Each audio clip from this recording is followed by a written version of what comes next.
that the Civil War ended 100 years before. And the guy that used to live in the house was a Civil War veteran, and we found the Civil War boots in the cellar when we cleaned it out. And they had wooden pegs in the heels, and they had hobnails all the way up through to keep the sole on. And the boots came up to here, above his knees, and they had a pad over the knees to stop a mini ball. So when he was riding horse, he was in the cavalry, and he would ride horse, and your knees were exposed if your horse didn't hit the bullet first. But anyway, and I had been fortunate enough to live with the Mileses, who lived in Huntington for a long time. I grew up with them, working on a farm. My dad was a UVM professor in University of Vermont, but they were having a hard time. My mom and my dad were having a hard time. They eventually got divorced when I was working here in Huntington. And so I had two sets of families. And so Frank Miles, I worked for Frank Miles from time 1965 to 1971. And he says, I want to get you a job. He said, I can't hire you because I got to hire Matt Moody. And he said, I don't have to pay him anything too much. And so Matt Moody was a old guy that used to work for the town. He used to do all the siding on the side of the road, keeps the road sides clear. He worked in the woods for a number of years, and he did a lot of work for other farmers in the valley. And he was like a professional farmhand, but he also was a heavy drinker. So anyway, so he took me over to Gene Jakes's, who lives right over here, in his house, and introduced me to him. And he said, I got a worker for you. Can you put him to work? And Gene said, yes. So for 2 years, I worked for Gene Jakes, moving hay, the place where they used to have the barn dances here in town. Everybody knows the big barn used to be right up on near Purrington's tree farm. And that burned down, I don't know, 1976 or 8, something like that.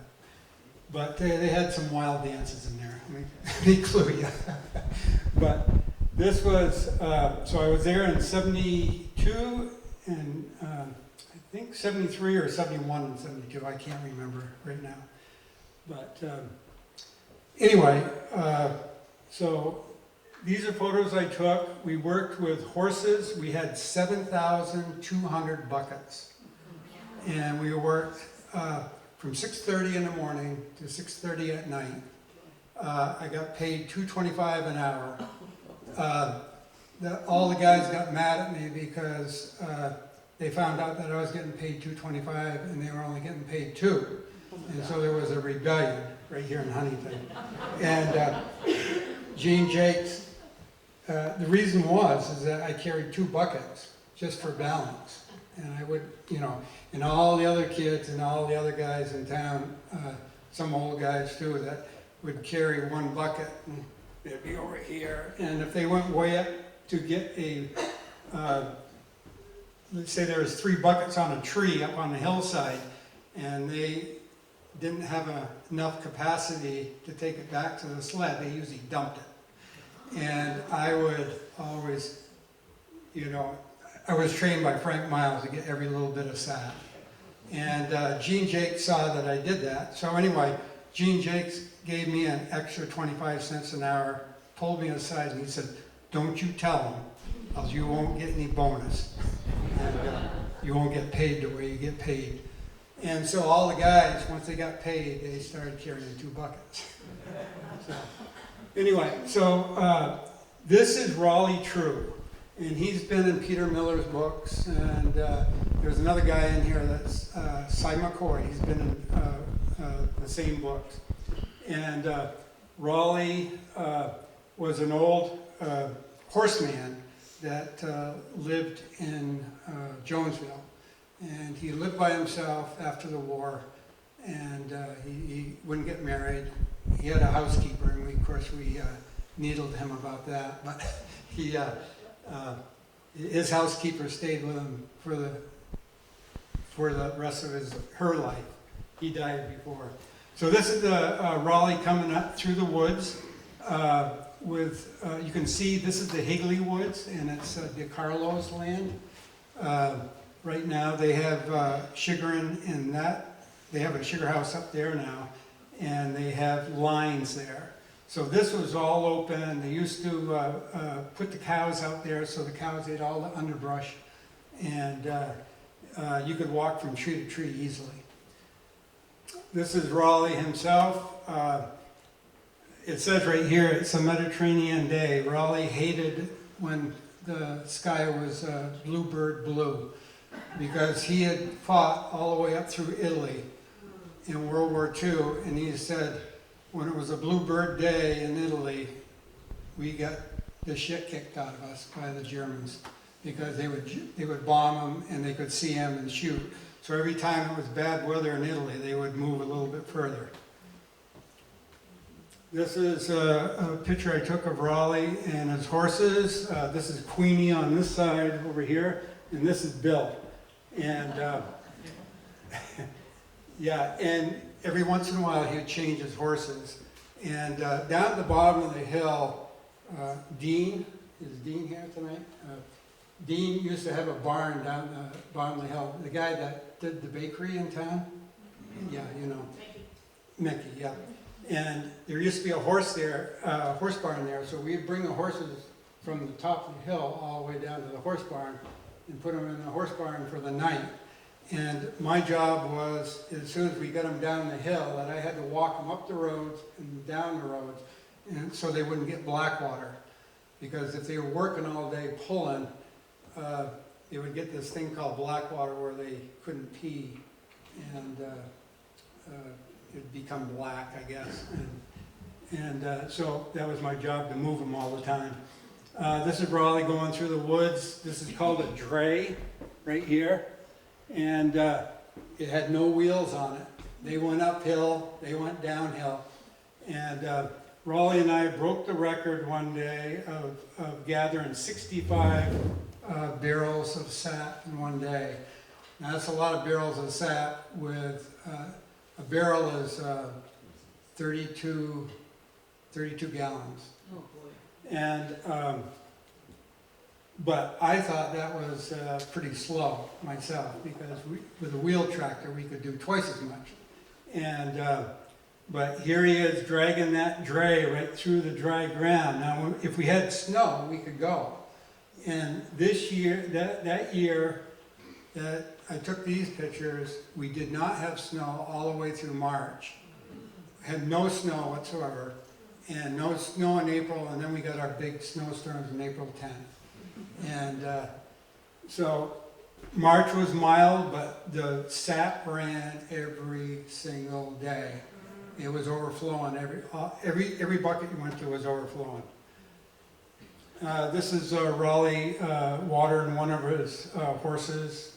In that book, you'll see another horse he watered. He's watering it right in the little puddle right there, little rivulet that went through there. Right in back there is the old shed where we kept all the buckets, and the Carlos Sugar House is just beyond that right now. I went up there last year just to take a look at the woods, and it has changed quite a bit. There's a lot of saplings in there, which is good, and a lot of lines.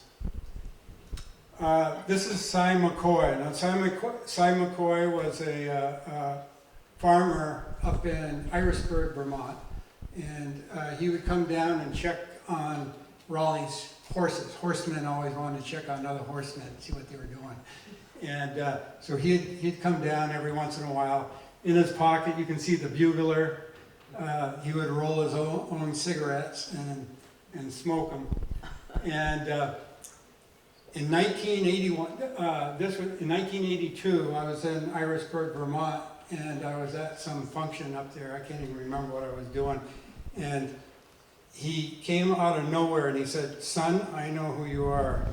And he said, "Will you come to my house?" And I said, "Well, sure."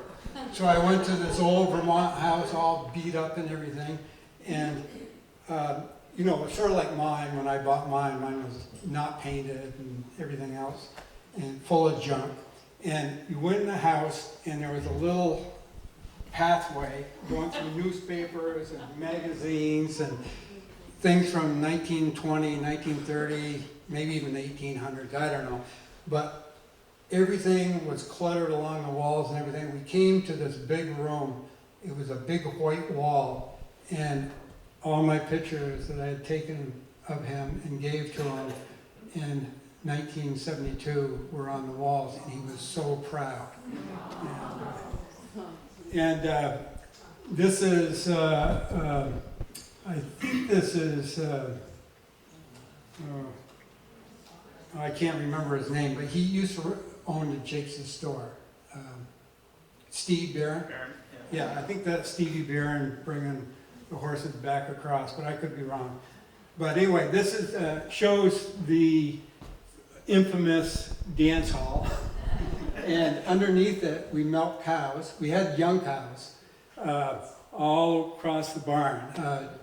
Gene was done milking, but the cows would be down in the bottom, and the dance was happening upstairs. And the cows, you go down there to feed the cows, and they're still down there, and the dance is going on in the floor up above.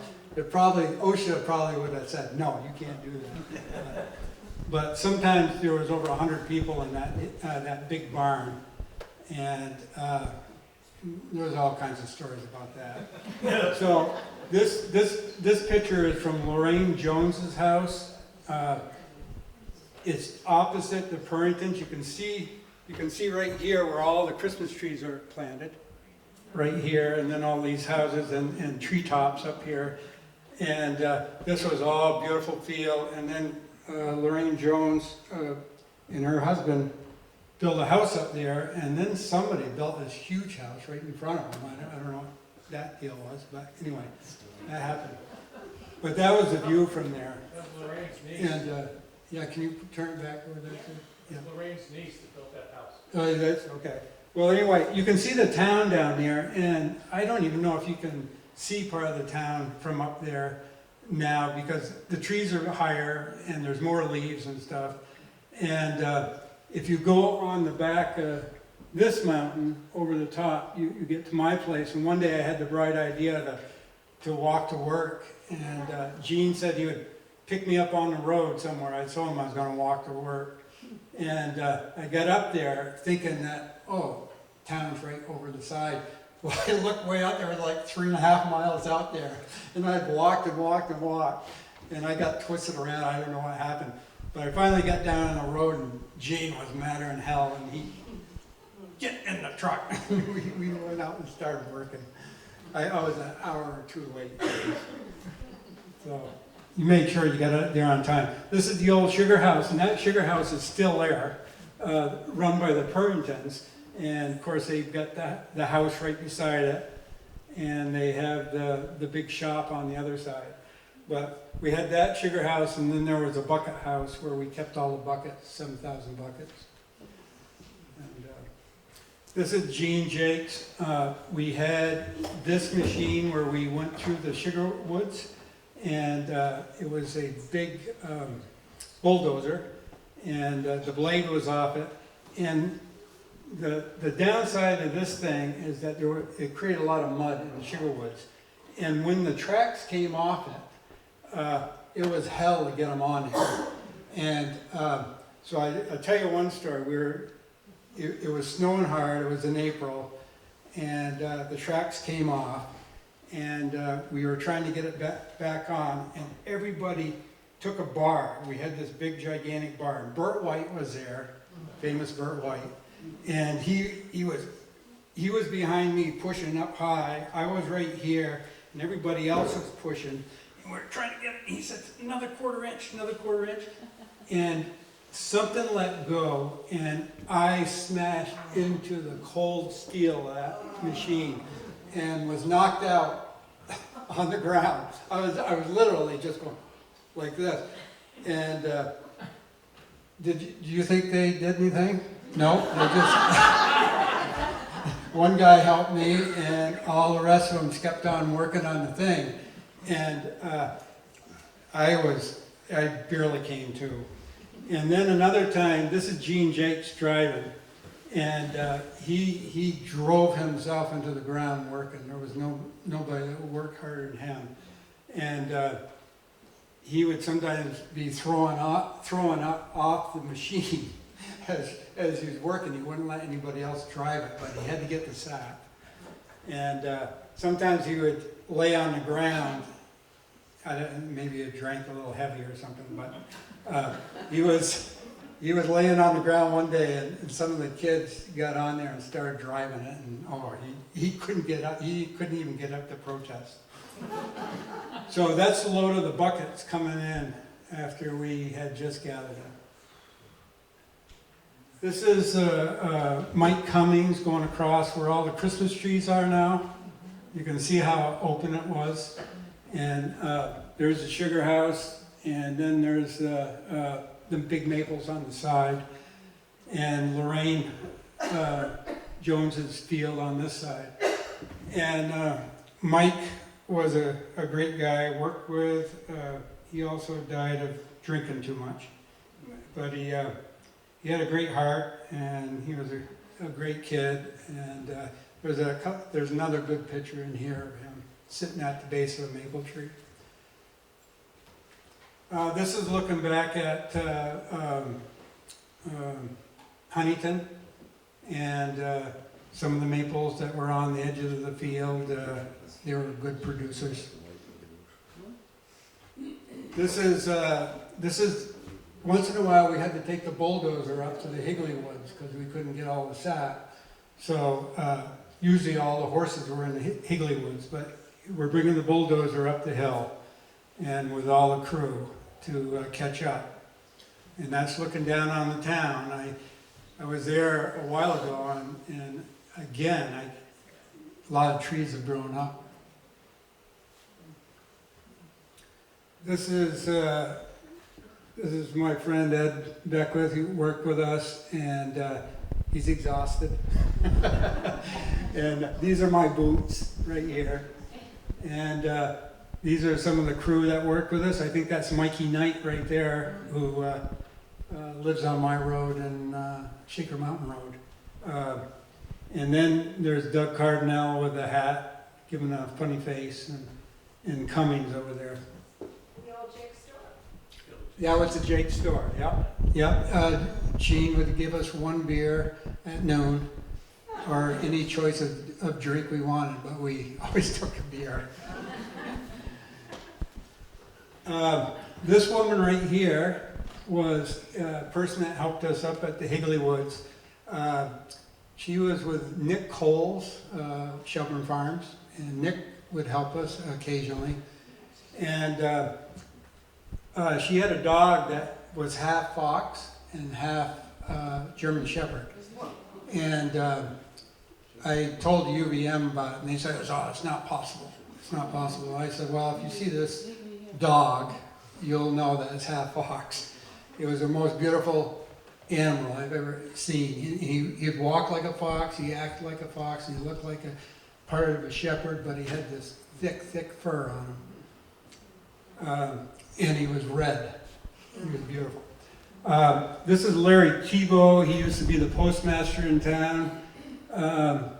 Ed and the Cardinals. A lot of people don't realize it, but there were a lot of Native American Indians that, Native American people that live here in Huntington. There's quite a few different families, and it may not be full-blooded, but Larry Keebo, the Cardinals, the Braces, people who been around a long time, Taffs. Go ahead. Oh, yeah. This is Wayne Haskins, and his daughter was a postmistress here in town for quite a while. Maybe some of you know who she was. Pat. Yeah. Pat. Yeah, Pat. Yep. And Pat and I would get together and talk a lot about her dad, because Dad liked me a lot, and I liked him. This is Doug Cardinal, and sitting on the buckets, drinking, having a beer break. And those guys were strong guys.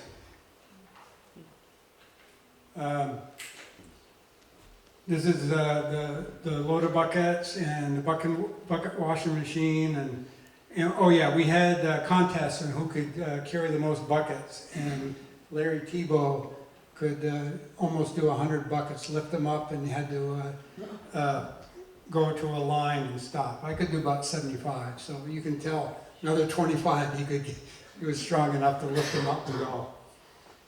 All right, and yeah, this is me.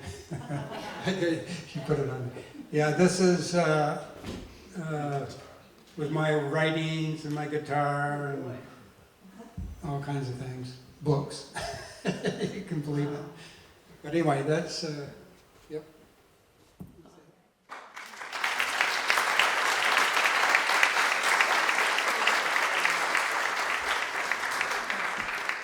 Well, I just want to tell one more story. Raleigh would, once in a while, he would go, ha, ha, gee, get over there, Queenie, get over there, Bill, come on, Bill, step up. And then, once in a while we'd get behind, and he would go, you know, like this, to get him going. And then once in a while he'd hesitate and go, and they would go. So us boys would really ridicule him. Once in a while, Raleigh would be getting a sack and he would be putting it in there, and we'd go, and the horses would take off. And he would, God damn it, you son of a bitch! Stop! God damn it! Stop! Ah! So we had a great time.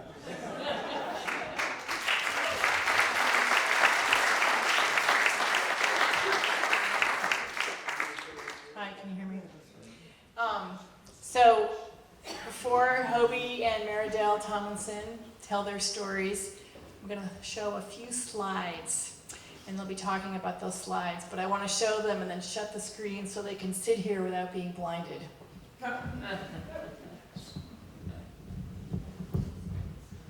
Okay.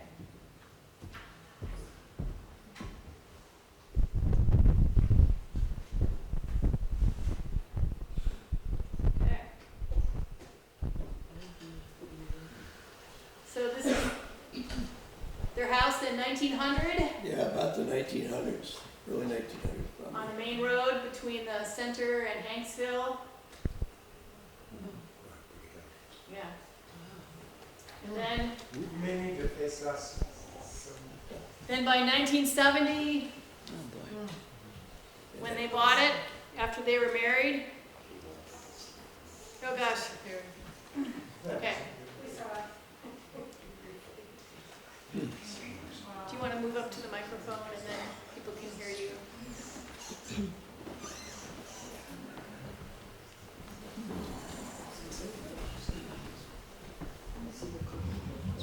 Maridale, do you want to move up?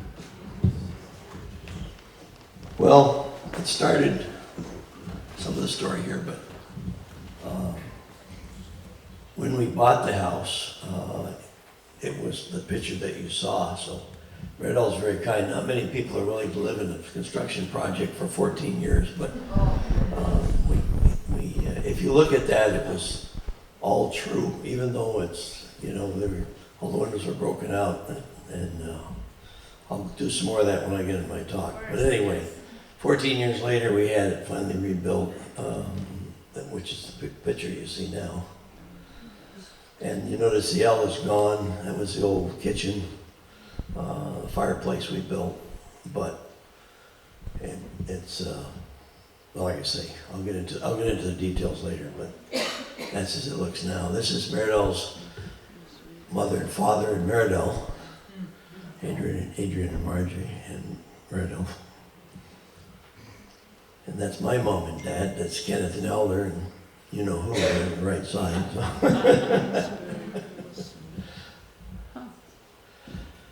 So my life took a little different turn. You know, cows were fun, but airplanes were more fun. So this is me when my dad taught during the war. So that's probably 1947, 1960 when I started flying. 1967 I went to work for TWA, and 1990 is the last picture, and I worked for TWA until I retired, basically. And that is my Aunt Charlotte. About the last time I saw her, I guess. I went down to see her a few times, but there's quite a story that goes with that too. This is the joke photo. Well, I think we ate there.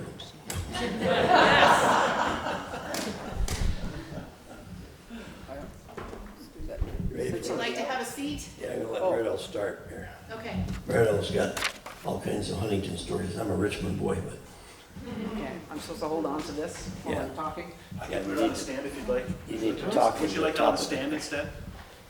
Oh, I don't know, I mean, I guess if everybody, There you go. Yeah. bears with me. I mean, here I am, the first one to do it, and I've never done this before, and I didn't know what I was supposed to be telling. It was just things in Huntington, and that's kind of what I did, and I think I better get off this thing or I'm not gonna. So I said things that happened in Huntington with me. So I said, my name is Meredith Rader Tomlinson, and my mother, Marjorie Pierce, was born on Shaker Mountain at home, and that was in 1911. And she and my father were married on April 23rd, 1944. And he was from Ohio. So they moved back to Ohio. Or not back, but they moved to Ohio. And he told her, okay, if you really want to come back to Vermont, you know, I'll move back, I'll move there. So I was born April 24th, April 24th, 1945. And when I was 11 months old, we came back to Vermont. And we moved into 86 Heinsberg Hollow Road, which I lived there until June of '69, when Kobe and I were married. And we moved 3 miles south to 6136 Main Road. So even though Kobe tries to say, you're not a Vermonter, you weren't born in Vermont. She's a Buckeye. Yes, my cousin said, well, we like to claim you too. So I said, well, I'm wanted in 2 states. So, not just here, but I consider myself a Vermonter. From the fall of 1951 until the spring of 1959, I went to Catherine E. Ross School, and that's just now, I think, the Glovers? And that was a 2-room schoolhouse, and we had, there was the little room, which was grades 1 through 4, and then the big room, that was 5 through 8. And in my first 4 years, I had 3 teachers. And then I went into the big room. And there I had Frida Trapp for those 4 years. And when I was in the big room, Carleen Taft Weaver came and started teaching there. So I didn't have her for a teacher, although when Gladys Fuller retired from being the church choir director, Carleen took over, so I had her for that. Let me see. I believe it's Yellow House. It's on the other side of the road here. When I was going to school, there was a barber that lived there, and he had a candy store, or candy van. And as kids, I mean, you know, you get a penny we'd run to the store at, recess or noon or something and buy candy. And every year, the school had a raffle for a turkey. And a lot of people might go and they say, oh, I've already bought one from, you were too late, somebody else came and, I bought a ticket. He would buy a ticket, 20, 25, it didn't matter how many kids came to him, he would buy a ticket. So you can imagine how us kids were ecstatic when he won the turkey one year. And I mean, I'm sure he paid for it many times over. But anyways, he got our candy money too. Also, we students at C.E. Ross, excuse me, we put on square dance parties, and it was up at the town hall, and it was on like the second floor where the stage is. And we would put those on for the community or our parents, and I remember they were a lot of fun to do that. And also, we used to have Vacation Bible School, and we'd have some in the church, and then we'd go over to the hall and have crafts over there. Let me see. So, the Reverend James Struthers was the pastor at the Huntington Church at that time. Then I remember Horseshoe Bend, when the road really was a horseshoe, and how it went. It followed the bank.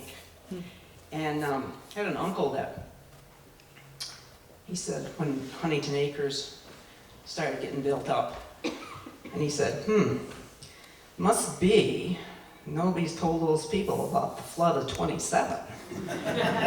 Because he remembers when the water was over the road, and it was just, okay. So let me see if I get here. Another where the road, it was different, is when you went past Arlen Tomlinson's, and you turned and went over to the bank, and then made a sharp left, and came out by Lincoln Hill Road. And I remember that was, for a kid, that was really a sharp turn to go around. Okay, so now in the center, wait a minute. Where am I here? Yes, okay. I know where I am now. In the center, it's the north of the church. That small house that used to belong to my great aunt and uncle, and it was a store. And they lived in the house that's right beside of it. And they had a big part in the school. In fact, her name was Georgie Brewster, and his name was Edson Pierce. Therefore, the school is called Brewster Pierce. And that's where it got its name. That's from my great aunt and uncle. So, just across the bridge going on Gillis Pond Road was where Jake's sawmill was. And I remember going down there with my father to get sawdust for our animals. And also, there was a gentleman, Jet Wright, and he lived, there's a house there now, but it's a different house, but when you go across the bridge, and that house right there, he lived there, and he was a really nice older gentleman, and he used to come up and take care of my father's, our animals and stuff when we would go visit my father's family in Ohio.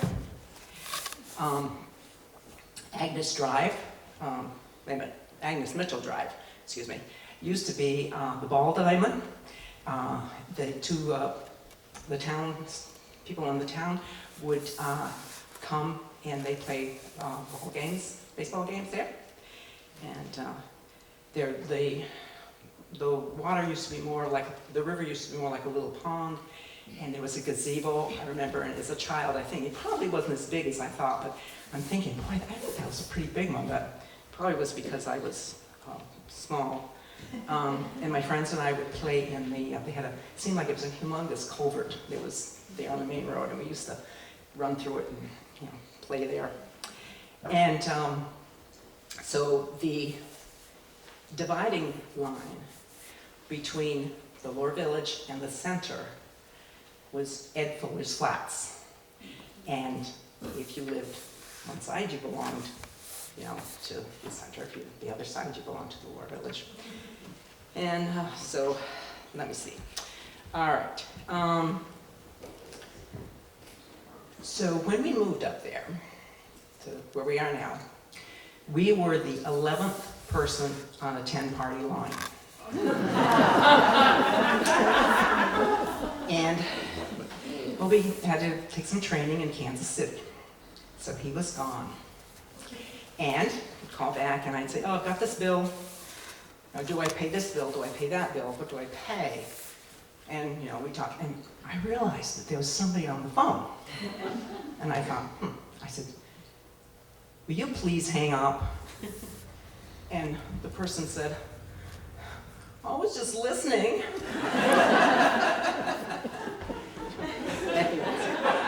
So,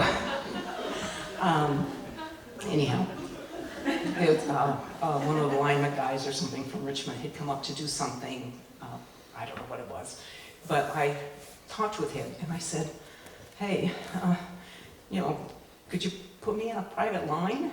I mean, how long would it be before you could put one in?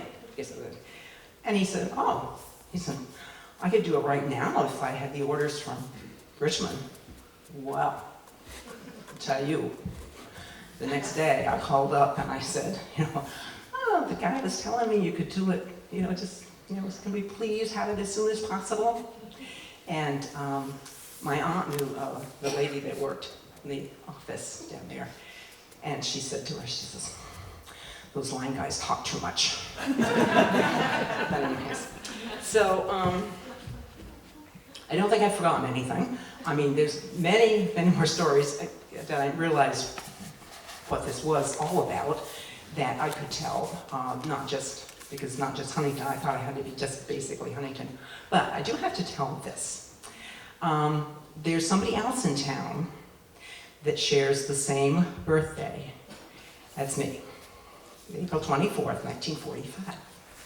And I don't think he's here. But anyways, it's Bruce Taft. And he always says, you're older. Okay. So Mary decided that she was going to find out. So she got his birth certificate. Well, guess what? There's no time on it. Okay, yep, you're still older. You're older than I am. And so I said, you know what? There's going to come a time when, or if we're both in Huntington, the day that we turn 100, he's going to say, oh, I think, I'm older than you are. I got to be 100 first. So anyways, I really, this wasn't as bad as I thought it would be. I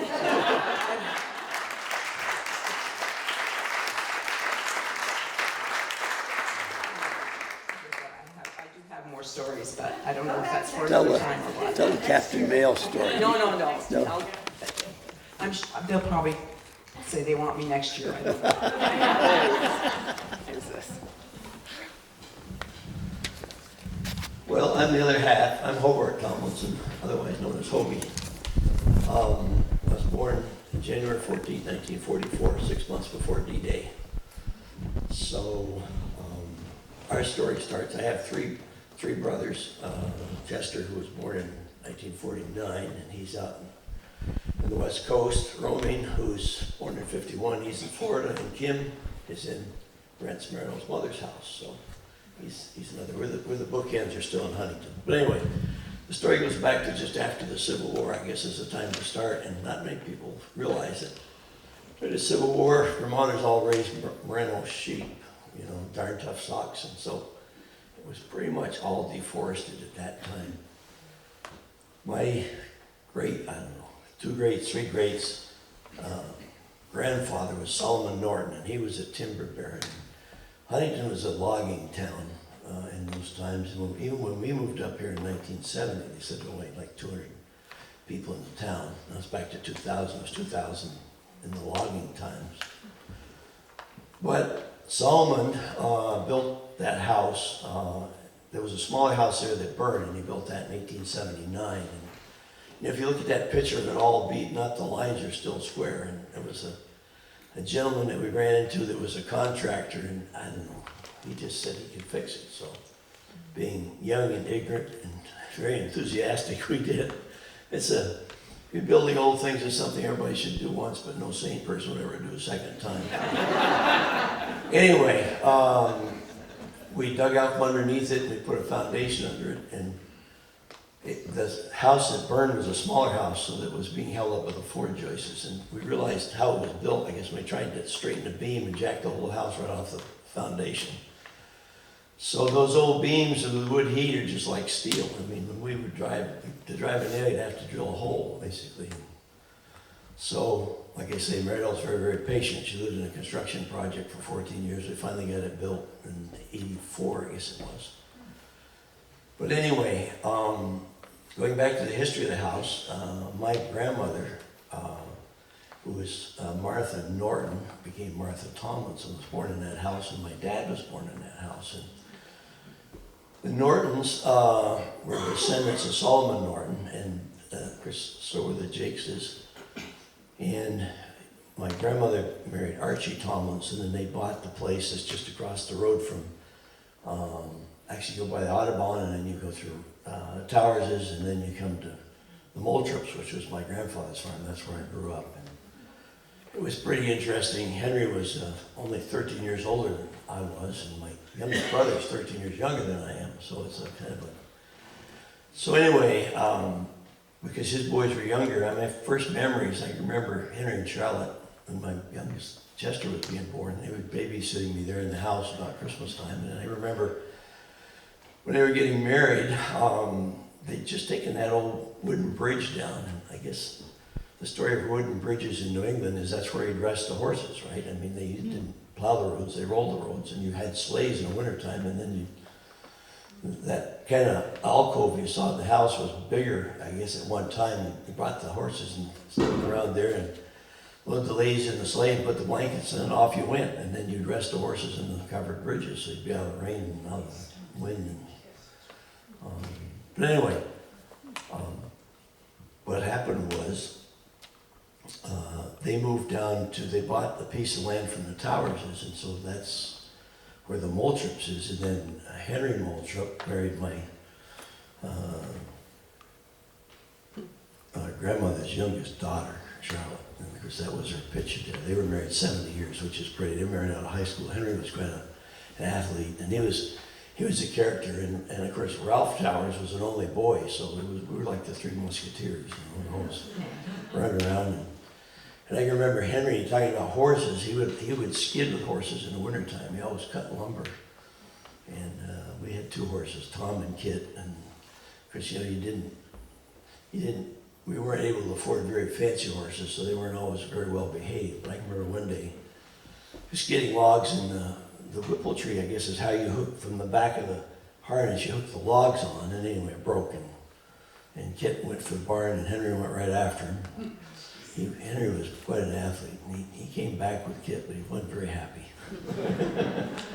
So anyway, I can remember when the old two-man chainsaws, he'd had me up there, and I'd hold the one end of it, and he'd have the other end. That thing was a monster.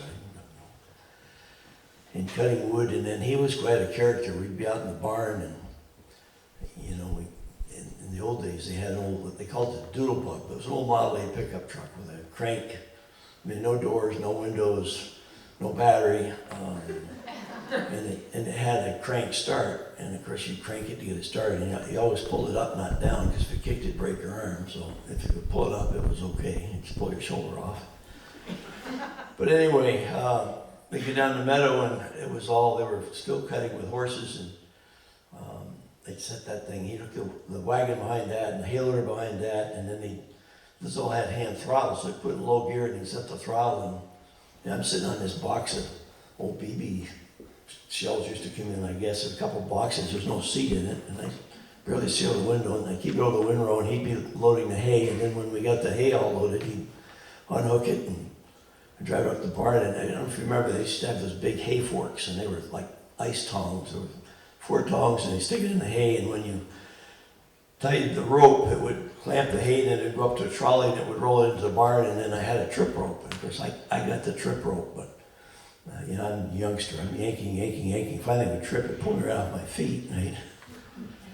So, and then they were cutting horn had an old 30s Ferguson tractor. It came with steel wheels, and my dad liked to weld, so he made it into rubber tires, and that would run the belt, and run the corn chopper, the blower, and then they had a two-row corn cutter. They pulled the horses, and they would stack, and then you'd go out and pick the stacks up, put them on the wagon, take them up, put them on the blower, and blow it into the silo. And we didn't know how bad that was. My grandfather finally died of fibrosis of the lungs because of the gases in the silo, but it was all done by hand in those days, so that's pretty interesting. Henry was a character because he would always, there's no lights in the hay mound, so you had to go get the hay to feed the cows, and then later on we had bales, you'd throw them on down, but you knew it would be after dark, and you knew he was up there somewhere, so I'd go, it was just a matter of time, right? Scare the daylights out of you. Then the other thing we used to do was, I used to go over the towers this night, and whoever, if he was at our house or I was over at his house, they'd all tell ghost stories before you got to go home. So that's how I learned to run. We could cross that bridge. You just know there was a troll under that bridge. We could cross that bridge in a short time. But anyway, it was great growing up in the valley there. Just so many memories of growing up in the 50s in Vermont. If you could, you never know what you have until you lose it. If we could go back, I'd go back in a heartbeat to those times. But I remember when they built their house, they didn't dig these nice square foundations with an excavator like they do now. They just bulldozed a big U trench, and you went in there with shovels and you squared it all up. And then the Weaver family were carpenters, so I remember we'd come up to Jake's sawmill. The one that I remember is the one that was just across the river, just before you get to Purrington. So it was there's a house down there, and that kind of. And they'd haul the logs up there, they'd cut them, we'd come up and get the lumber, and then they built that barn out back.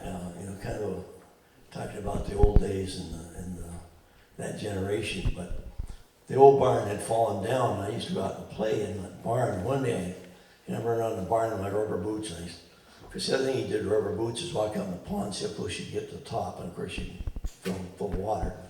This particular day, I stepped on a nail went right up through my foot. So I hobbled in the house thinking I'm going to get all kind of sympathy. My dad looked at it and said, "Well, your foot will heal, but you ruined your boots." So it was a different time, right? No bike hands chewing on, but it was a great time. So anyway, my grandmother worked for the males, and that's where. She was kind of the matchmaker because Merida went up and worked with her up there. And so my grandmother's pretty wise. I used to play canasta with her when I was a teenager. She'd sit there and play canasta all day. I don't even remember how it works now, but it was pretty interesting in that. All I remember is you had that 2 decks of cards for canasta. But anyway, that was how that started out. And Merida always tells a story. She'd give me I was trying to learn how to fly in those days, and she would give me money to take Merida out. I'd split half it, and we'd go to Dallas French fries, and spend the other half learning how to fly. But anyway, back to the house. We rebuilt that over time, and it's been a pretty good place for us. Like I say, I went off and decided I wanted to fly for the airline, so I was gone a lot. And it's funny about the party lines, because that's what we had at the house down there. You didn't need a newspaper because everybody knew what was going on, right? One of the things you do is hang up the phone and pick it back up and see how many clicks you hear, and it'd be 3 or 4. So there's no need for newspapers, everybody knew. But when we moved up here, the road ended right beyond our house before Kellogg's. Yeah, I can remember even when the kids were growing up and we'd go skiing with the old pickup truck wading through all that mud up through there, and they finally fixed it. They fixed it several times, but they really had to dig it down, put some drainage in before it stayed put. So, I used to run a lot because, you know, I'm trying to stay in shape in those days. Still am, but it doesn't work as fast anymore. Matter of fact, that's how this all started. I started walking back up on Max Hill. That's how this all started. But I would stop and see.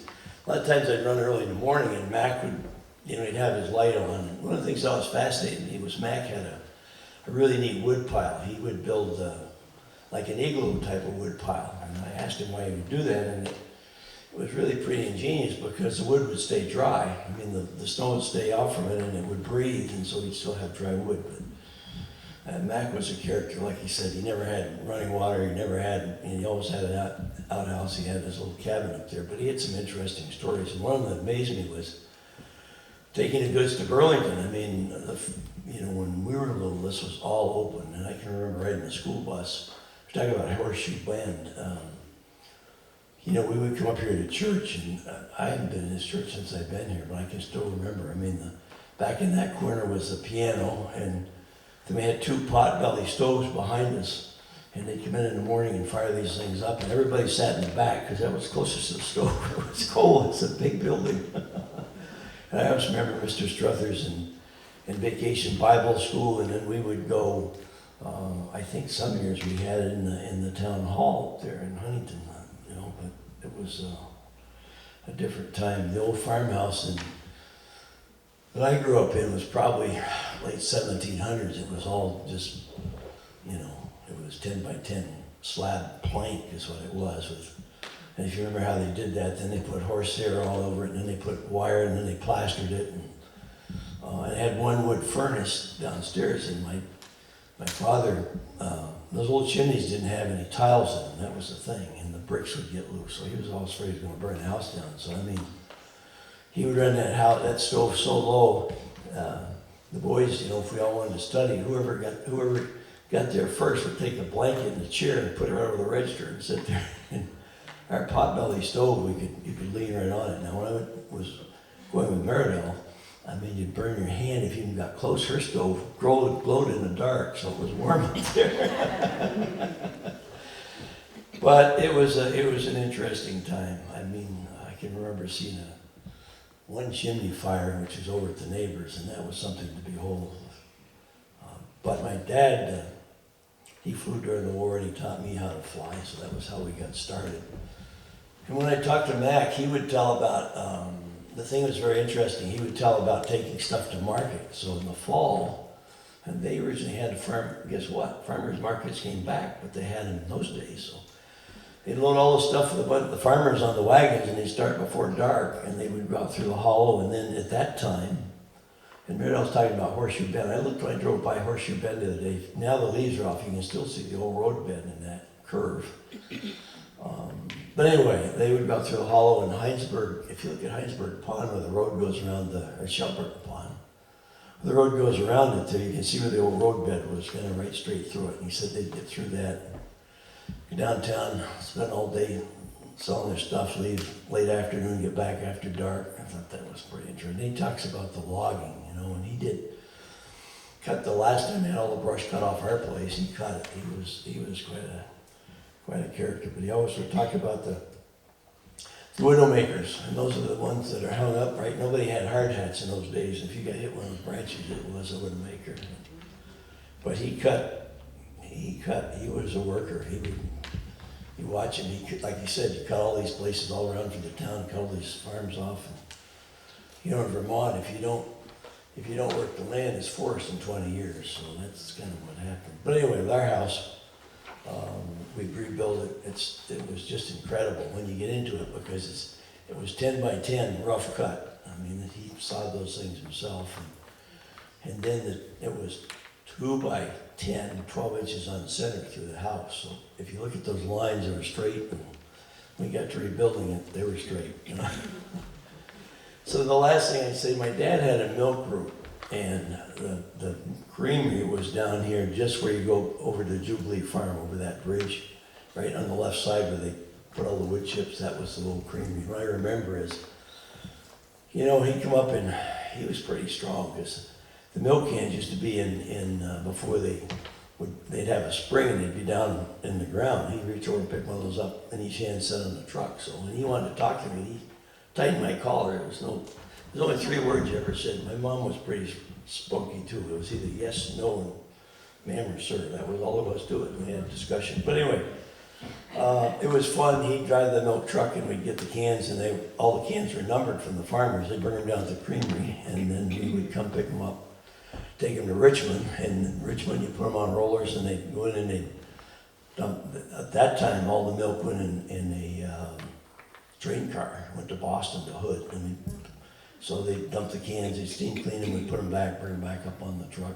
I remember that. And the other thing I remember was Ralph and I hung out a lot. And you talk about Jake's barn, we used to come up there all the time, you know, and Ralph, when he got back, was a little on the wild side, so I was a designated driver, that's why I always went.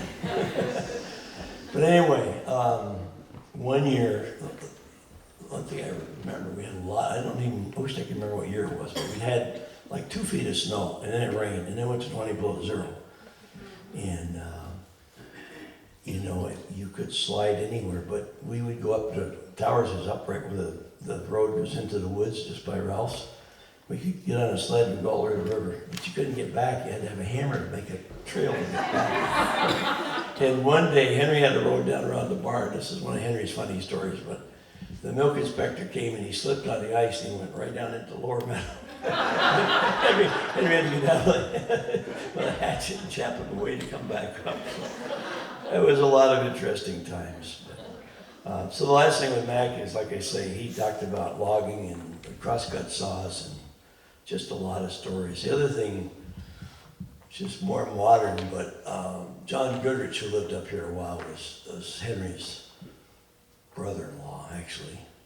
And John he joined the paratroopers, and he jumped behind enemy lines on D-Day in Marion, St. Louis. And I don't know if you knew the story with John, but he used to tell it. They were kind of standing out there one day. He said you got so used to it that you got kind of brave, and so they were just standing out in the open talking, and the mortar shell kind of hit close. And John, I don't know if you knew John, he still had shrapnel. He had lost an eye, so he was an interesting gentleman to talk to. But I'm very fortunate.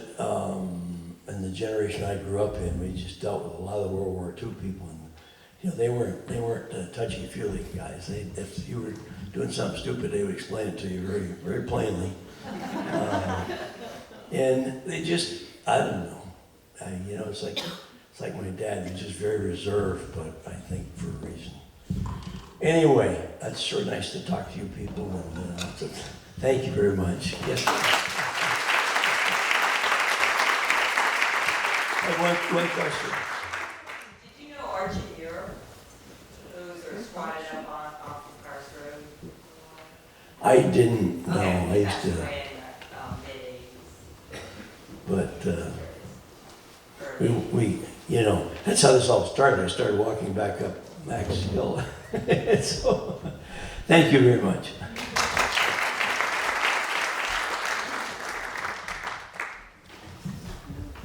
I'm trying to get the screen to get there.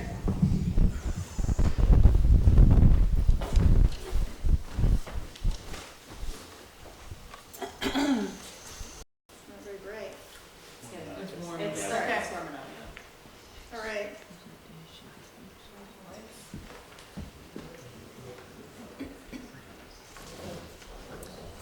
So, Turn off the light. Could you use the mic? Oh, please? mics. Thank you. yeah, okay. Overcoming my phobia. Okay, how's that? Good. So Donna Pizzagalli is not here tonight because Remo was just diagnosed with cancer and had his first treatment and was having a rough couple of days. But we talked on the phone extensively, so I'm going to share the things that she wanted to share with you. And she grew up at the end of Moody Road. Back then it was called Thompson Road. And her grandparents built the house in 1905. And that's where Frida Trapp grew up. So Frida was born in 1910, and somewhere I actually have some photos of Frida at the house, but I could not find them today, unfortunately. So then Donna's grandparents lived at the end of Moody Road, then called Thompson Road, until 1938 when they moved down to the big house that they built, which is where the Elliots are now. So, and Lee Baughman remembers going up to help the Thompsons hay when he was a teenager, and he was saying it was a pretty rough go up there. It was not very good soils, and that it was very windy, which is a theme. So eventually all the Thompsons moved away, but every single year we get a huge clan of Thompsons. We have nieces, nephews, grandchildren, great-grandchildren, because all the kids who grew up there want to share with them what it was like to live up there. And so we've heard their stories for years, and they have stories named like Playhouse Rock and the Corn Roast area. But the story that Donna wanted me to share with you tonight was about the butternut frosting. So her father, Donald, loved butternuts, and he wanted the frosting on his birthday cake every year. And if I'm sitting in my kitchen and looking out the window, I can see this rock outcrop where there are the remnants of this very gnarled butternut tree. And so on their father's birthday every year, they would run up to the rock outcrop and pick the nuts. Of course, they still had the green husks on them, but they'd pound off the green husks and pound open the shells and take out the fresh nut crumbs and make it into the frosting. So that was something that they really liked. So, and as it was an annual tradition. So then, as many of you know, this is the house that I live in now. And I wanted to share some information from the Beers Atlas from 1871 about this location. So here's the map of Huntington, and what made the Beers Atlas so unique was they had the streams and they had all the hillocks, and F.W. Beers was actually recognized as one of the greatest map makers in the United States at the time. So let me just go to the next. So just to orient you in the Beers Atlas, you can see here's Huntington Village, the lower village, here's the center. This is Bald Hill, and then Camel's Hump is up in the corner. Let's go to Hanksville, where I live. So here's Moody Road in yellow, and this pink area, this is a dotted line. This is the old trail up to the Appalachian Gap. This is before there was a road up to the Appalachian Gap, before they built the McCullough Turnpike in the 1930s, and the state took it over in the 1950s. It used to be a toll road, but before that, there was just this trail, and you can actually walk out from our house and follow this through several properties. There's stone walls, old stone walls on each side, and eventually I lost track of it over a few properties because I think the walls were taken apart and the land plowed up. But there is a trail there, and this was the old farmhouse from the 1800s. That's not there anymore. It's a cellar hole. But we noted the cellar hole on a trip here. And when we built an agricultural shed there and were digging to put in the posts, I actually found a Spavencure bottle. So I'm going to pass this around. So how many of you know about Spavencure? So this is the bottle that's in the box. And so Spavencure was based out of the Dr. Kendall building in Enosburg. And it's a 10-sided bottle. And it was supposed to be used for horses, but if you can read it here, it says it's Kendall's Spavencure for human flesh. And it had opium in it. So when we were digging by the old cellar hole near the end of Moody Road, we found this bottle. So, and then the other artifact I want to share is that in renovating our house, we actually have siding from the Hanks Mill. So I'm going to pass this around. But I have a little collection of boards, and over time, more and more come off. By the way, this is not lead paint, just so you know. There's no lead on here, but I'm going to pass this around. So it's more history living at the end of Moody Road, formerly Thompson Road. So at this point, I'm going to pass back to Meg.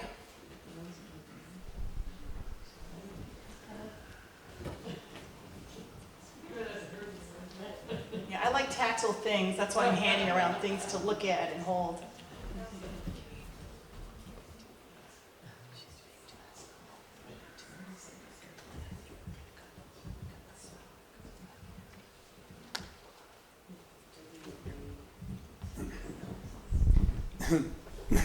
I was asked to tell a hunting story. So,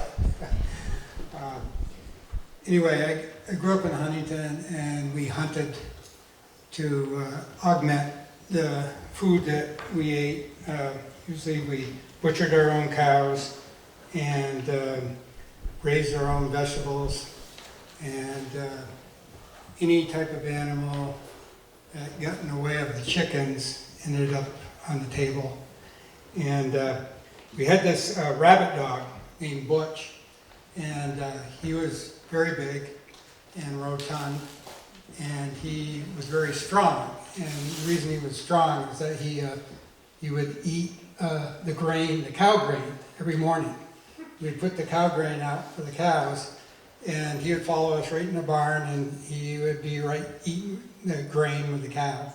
And he'd move on to another cow, and he'd lick up a few pieces and go along. But so we were rabbit hunters. We hunted rabbit, we hunted deer, and but Butch was a famous rabbit dog, and once in a while he'd get into a porcupine. We had to run all the way down off the mountain, get him home, take a big pitchfork, jam him to the ground with his head. He was so strong we could hardly hold him down. Then we'd take all the quills out, and he would never learn. So anyway, we had this big rabbit called Big Toe, and we tried to get it for about 3 years. And it had a big, wide foot, so you could find Big Toe. Back then, the Vermont farms were growing back to from fields to bushes, and they were growing rapidly, and there were a lot of snowshoes around. All over the mountains there were snowshoe rabbits, and there were very few cottontails, but once in a while you'd find a cottontail. You'd have these big snowshoes they were white, and we would shoot 20 or 30 a year, and we'd eat them all the time. And so we were after Big Toe, and the first time Big Toe, we would see his foot track on the snow. The dog would take off on it, and we hated having the dog go on it, but we wanted to get him. And the dog would run around the mountain, and the dog would be out of sight and out of hearing. You wouldn't hear him at all. And we'd wait, and we'd wait, and we'd wait, and all of a sudden he'd come back. Well, one day he was gone for about an hour and a half, but once in a while we could barely hear him. And I think we were up near Digger and Ann's land at that time in Starksboro, and which is right near Huntington there. And so I waited and waited and waited, and finally we got Big Toe was coming back, and we could hear the dog coming. And I got ready, and the rabbit came right by me, and I went click, click, and it just kept on going. And I didn't have any bullets in the gun. So Big Toe got away on that one. And then, this is probably embarrassing to say, but next time, probably a year later, we got on him again. We wanted to get that rabbit. And again, he went out of sight, around the mountain, around pretty much the same area. And kept going and going and going. I think we were up at Alan Roberts this time. And went off. And I had to go to the bathroom so bad.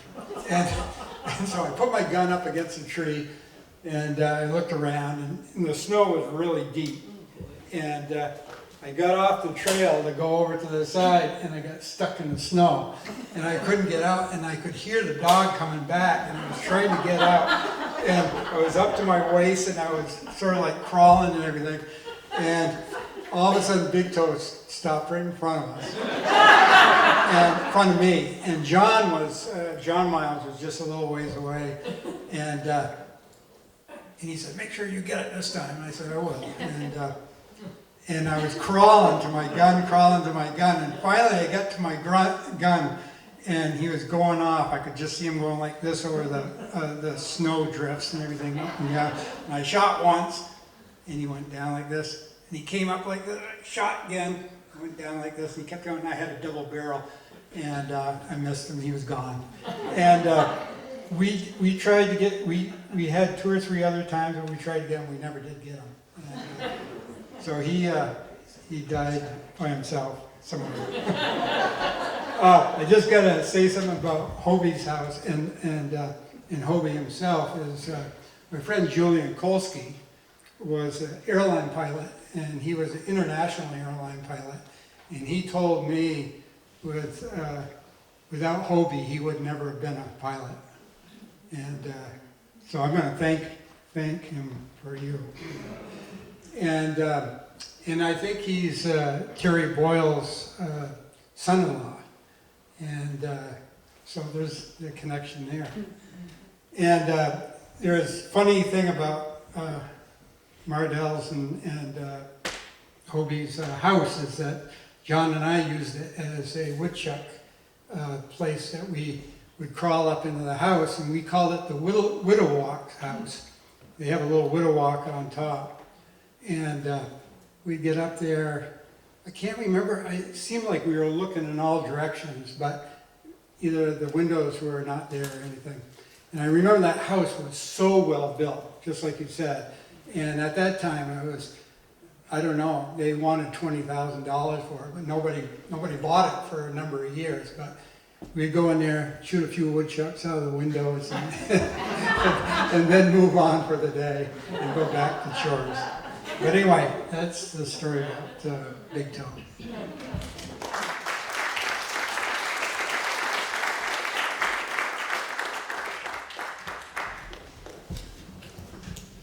Okay, next we have a story from our very own committee members.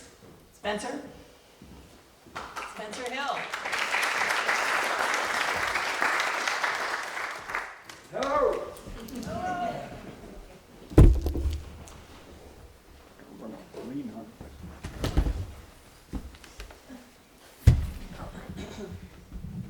Hello, my name is Aldous Hill, also known as Spencer Hill. I don't know why, but anyways, I've lived here in Huntington about 20 years, maybe a little more. There's a beautiful young lady who lives in Huntington who was born the day I officially moved here, so I do have a reference. But I don't have a story about Huntington. It's a story that probably every town in the United States had. It's about World War II. In 1940, I was 5 years old. And the next year, Japan invaded our fleet, scared the hell out of us kids, because everybody gathered at my house listening to the radio, and I didn't know what a Japan was, or a Pearl Harbor, or a fleet, or any of that stuff. All we heard all day is, shh, shh, keep quiet, keep quiet. Weather wasn't polite. But got to hear President Roosevelt do his famous speech, and we were in the first grade and went to school, but they didn't have counseling back then. And all it really amounted to was you learned to count to 100, learned the alphabet, and they had a book, Dick and Jane, and there'd be a picture in it, see Dick run. but there was a picture of Dick running, so you didn't fail. But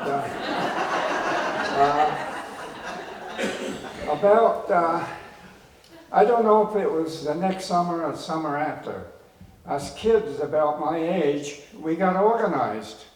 And we soon got into a war effort. There was 3 things we did. We started building little forts, and if you could find a stick or a board that looked like a rifle, we lugged that around. We found trees that were bent over. We made artillery guns out of them. And there was 3 things that we collected. One was scrap metal. If we found a piece of scrap metal, boy, we pounced on it. And we took it to the place where they gathered it. And if you had a slice of gum, don't throw the tinfoil on the ground, because we pounced on that.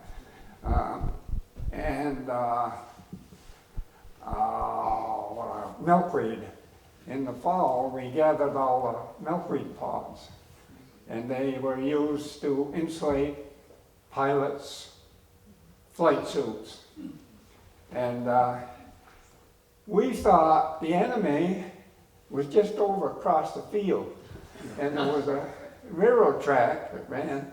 We thought that was enemy territory, and on our side of the railroad track, we built a couple little forts and so forth, and there was 2 or 3 things that made me think that the enemy was close by.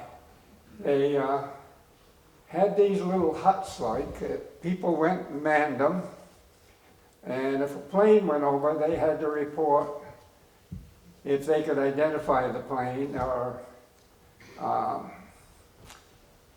what direction it was headed in. Well, we used to go up there and hang around some, and that led me to believe that if a bomber went over, they could bomb the house. And I think it was civil defense. Used to have exercises. They had to have a curfew. You had to block your windows off if you wanted a light, so that convinced me that we could be bombed. And I came up with a plan how we could pile up a big pile of snow and we could dig a hole and live in there if we had to. Another way that I was sure they were around is Saturday night, if you got to go to Lindenville. This I'm talking about is West Burke, a village of West Burke. The state guard was all over the place with their uniforms on, and they hung around in a couple of restaurants that pretty much sold beer. And anyway, so if they're there, well then the enemy is going to be close by. But as time went on, we began to realize that anyways, but there was always around the village, it was always like a cloud hung over it because of the war. And but anyways, we got into it. But the reason too was our parents, because they lived this every day, and they had rationing. Oh my God, they had rationing. Gasoline, meat, sugar, other stuff. If you had a birthday, don't plan on a cake because there was not enough sugar, and if you had a fairly big family, it didn't go around very fast. Well, another thing was meat. The story was always going around about it was horse meat. And the stuff you bought in the store was horse meat. And back then, I think for breakfast, we always pretty much ate cereal, hot cereal. And there was 2-3 different brands. There was, of course, oatmeal, something to do with, cream of wheat. And there was a brand called Maltex, and it was made right here in Burlington. And there was nothing like in the morning before you went to school to stare down at a bowl of Maltex with a can of milk and a product called ARO. It's still on the shelf, and it was some kind of sweetener. And I can't think of it right now, but anyways, what got me started on this is I have a friend, he's 89, he's moved to Florida, but, and my sister, my twin sister is 89, and all we talk about now is 40s, the 1940s. Remember you did this, remember when you did that, and we did this. So it got me kind of wound up about the 40s and what kind of life we had. And well, anyways, the war got over with, and polio went around. People were catching polio. And that was another thing. Don't go playing with them with kids. Stay away from them kids. We had a neighbor who got polio. He was an adult, and but he worked the rest of his life. He was a rural mail carrier and in a wheelchair. Well, they got over the polio thing, and then diphtheria went around, and even closed the schools briefly. One of my younger sisters got it and missed a year of school, and just about got over that. And then my youngest sister got rheumatic fever, which came from raw milk, I guess. And anyways, we got over that. I was farmed out 2 summers to go work on a farm, and that was all right. They treated me good. And I got $1 a day in keep, and actually went home and gave the money to my mother. And then I think there was one summer where we had victory gardens and all this stuff that we did, and so forth. And then to talk about the next thing is we went to live in a lumber camp for 6 months. And my father got a job for the company. He couldn't get there. The road he would take to get there where they were logging, nobody lived on it, so they didn't plow it. So he would have to go 30 or 40 miles around to get there. There were 3 cabins, and so we moved into one. No electricity. Had a pipe of water ran into the sink and out the other end, and it was kind of divided up into, about 5 rooms. One of them was a little thing that had a toilet stool in it. And in talking with a lady who had spent some time in New Zealand, talked about their living conditions, and I think she referred to an outhouse as being a long drop. So when you backed into this little closet, if you knew anything about the speed of gravity, and you recognized a few sounds and noises, you knew why you were there. And all winter long, there never one BTU of heat ever got into that place. So you tended to back in so you could have a rapid leaving.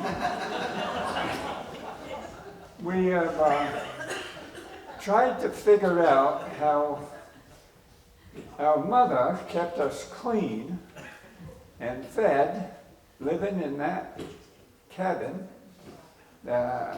and they carted us up to school in Granby, and they had about maybe 18 students, and they also had a long drop. And anyways, they were kind of ahead of the curve. If the teacher was teaching the 3rd grade, the 8th grade, which we were in, taught the 1st grade. And Friday we got a slip of paper because we cooked our own hot lunch and told you to bring 2 cans of corn or a loaf of bread or something. And that worked out good. Now they have hot lunch. Kids don't like them. And, but anyways, that brought us up to about 1948 or 9, and the good thing about it, I don't remember an unhappy day.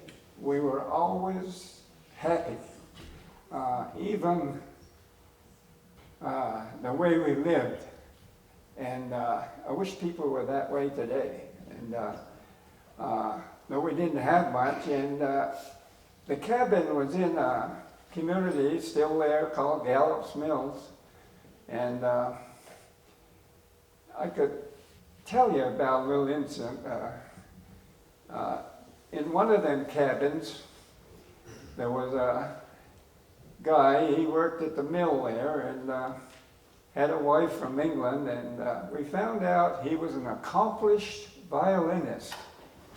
And my father happened to have a violin, so we took it over, and then Saturday nights, he would play for us, and he was one of them, and eyes roll up in his head. So there again, we were ahead of most kids because we had that concert. The other one, there was a couple lived in it, had a son, Kingsley. He was my age, big kid, and smart, real smart. His whole thing in life was trying to make some money. Well, where we lived, you didn't need money. There's no way to spend it. And one time, well, we went down in Victory Bog in 1904. They quit the railroad going up there, and they left some old bent rails, and his father had a horse, and we go down, drag them rails up, and cut them up into pieces with a hacksaw, and got a few bucks for it. And every Saturday we had to take the horse and wagon up to the mill, get slabs, and bring them down, and we cut them up stove size with a buck saw. Somebody had to hold them down on this cradle thing, and somebody would saw them off. Well, Kingsley liked to, if he could get a little something on you, he'd like to get under your skin a little bit. And he found out where we could go work on a Saturday helping them sugar. Well, we had a wicked rainstorm that froze over, but we walked about 5 miles to get there, and nobody was there. So we went to go home, and we could take a shortcut down through the woods. And you could walk on the crust. And if it was downhill, you could just go. Well, we came to a hill, and Kingsley got down on his stomach and whee! Right into a brook. It was kind of open, and there were stones there. Well, the road was right there, and he got up into the road, hobbling along, and look, clothes, all that. And he decided we had to walk a couple of miles home then, and he got his clothes closed up and he couldn't walk. What's the matter? And come to find out, he had a blister, a blood blister. Not that big. It was, and car came along. And it happened to be the woman that drove the car that picked us up to go to school, and she also did the mail. And probably it was Lister and road commissioner too, I don't know. And there was a woman who ran a library out of her kitchen. Might have been her, I can't remember, but we asked her to give us a ride home, and she wanted to know why. Kingsley's over there, you know. She's trying to get in front of him and look, see why he isn't turning around. He's trying to, that tap dancing around each other there. Finally, she gets a look and she says, okay, get in the car. And went home. And Monday, the teacher said, I don't know if anybody had telephones, there was no electricity, but wanted to know where Kingsley was. Nobody knew. I knew, but I didn't tell anybody. And that word got around that Kingsley had got a blister. And he came to school about Wednesday, and a couple of guys were waiting for him. He'd been kidding them about something, and boy, they were waiting. And anyways, life was good, I thought, and was always happy, well fed, and had a warm place to sleep. And then it came 1950, and guess what? They started another war. And teenager, that's another story. Thank you.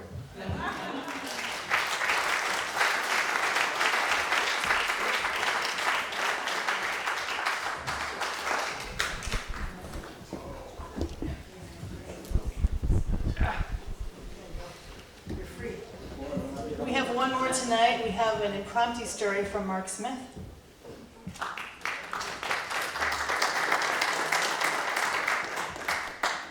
Thank you. Thank you.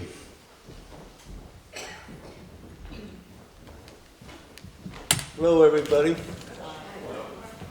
I'm Mark Smith, and I live at the end of, many of you know, Burt White Road at Winnicott Farm. And my wife, Mareka's here tonight, and she has a little story. And my story is about one of my best friends in Huntington ever, and that's Burt White. I'm just wondering, how many of you knew Burt in Huntington? Yeah, some.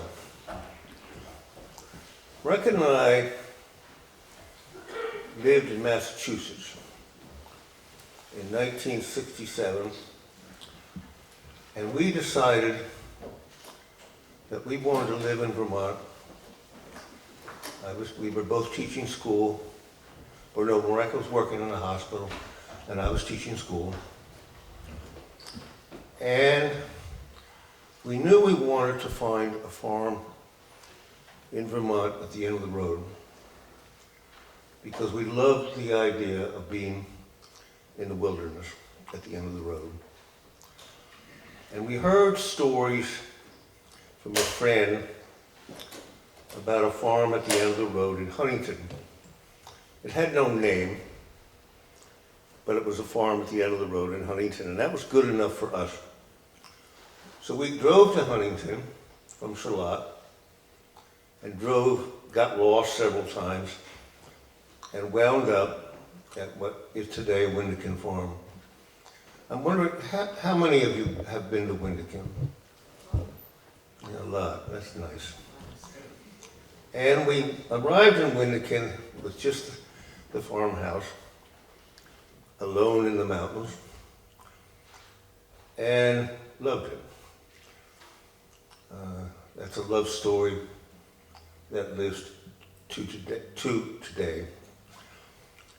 And right then and there, Marika knew, I get a little emotional here, that we wanted to own Windekin Farm and live there for the rest of our lives, which we're still working on, still going. We love the simple farmhouse. We love the mountains. We love the meadow. We love the land. So we had an old Ford and drove back over the hill. And there was Bert's house, which looked then pretty much like it looks now, pretty run down. And Bert. Bert was out in the road, or excuse me, he was in front of his house doing what he did for years, working on an automobile with a hood up. And I introduced Marek and I to Bert. I didn't know his name, and he told me his name was Bert. And I said, "Hey Bert, is that farm over the hill, is that for sale?" And Bert said, "Maybe."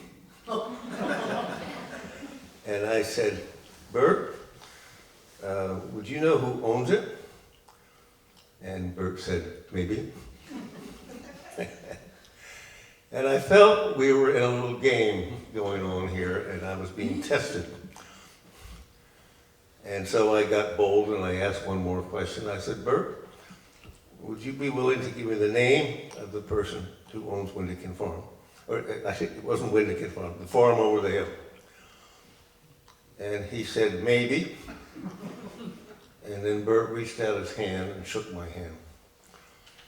And I knew then that he trusted me.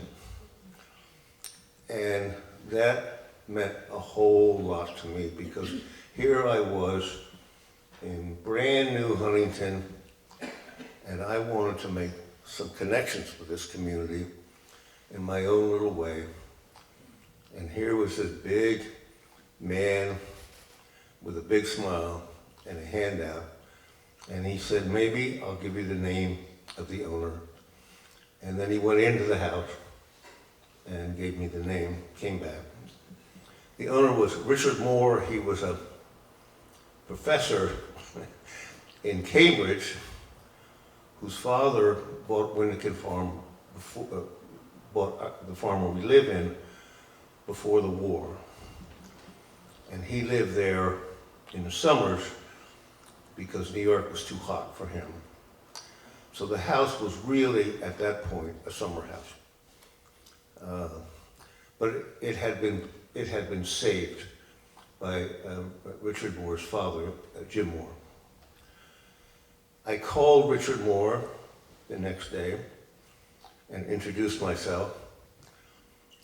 And he was in Cambridge, and I was back in Massachusetts. And I said, "Richard, we were told by Bert White that the farm is for sale." And he said, "Yes, it is." And I said, "How much?" I was very nervous. Mark and I had very little money. And he said, and this will shake some of you up, $25,000. So we couldn't believe it. A 200-acre farm, a nice farmhouse in paradise, $25,000. We bought the farm, came to Huntington, lived here, raised our children. Marika worked in the hospital, and I taught school, and we settled in. And I learned very quickly a lot from Bert, and this is what I want to share with you so much about being a neighbor.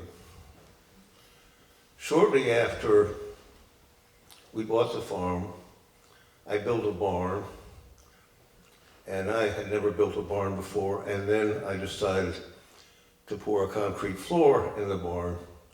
I'd never done that before. And I called the concrete truck in, and all of a sudden, I found myself alone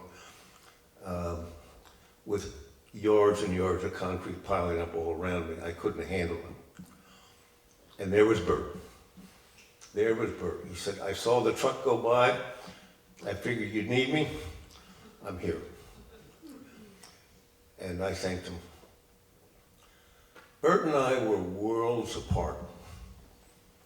We were well-educated folks from Pennsylvania, downstaters, tree huggers, strong environmentalists.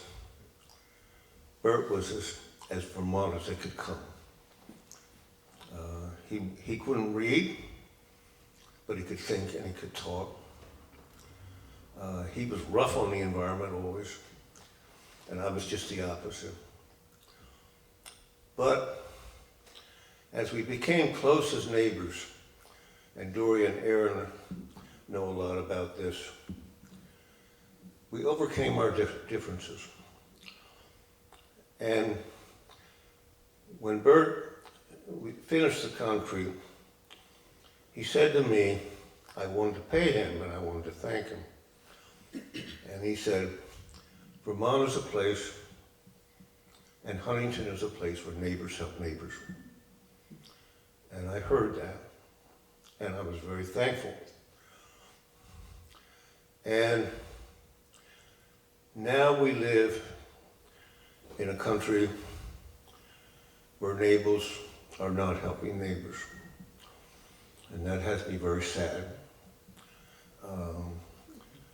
In America, we have become a deeply divided nation. And that makes me very sad, and it makes me think a lot about Bert. And I brought a little message from actually Kamala Harris, who's a person I supported for president, that made me think of Bert. Our unity is our strength, and excuse me, and our diversity is our power. We reject the myth of us versus them. I love that line. You know, I don't want to live in a state, in a town, in a country where it's us versus them.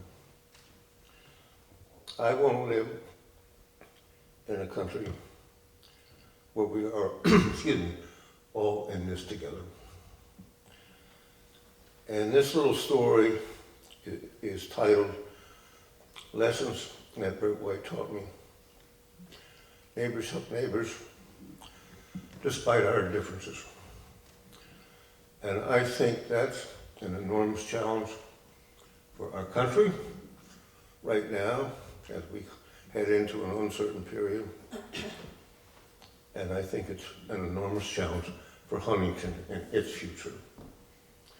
And I hope the lessons that Bert taught me way back then are deep in this community. I see many, many old friends here, and many people who I worked hard at times to overcome my differences with. And that's what my future's all about, and I hope it's what our future's all about. Thank you.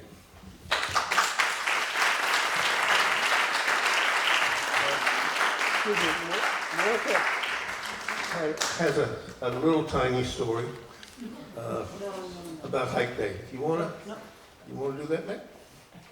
Okay. We had Hike Day for years up at the farm. It was a wonderful time when the school came out.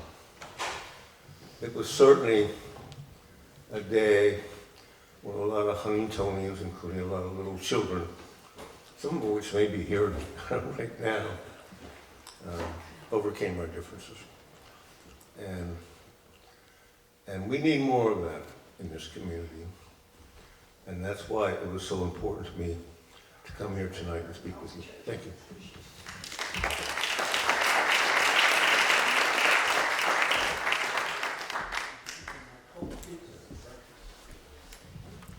That concludes our evening. Thank you for joining us.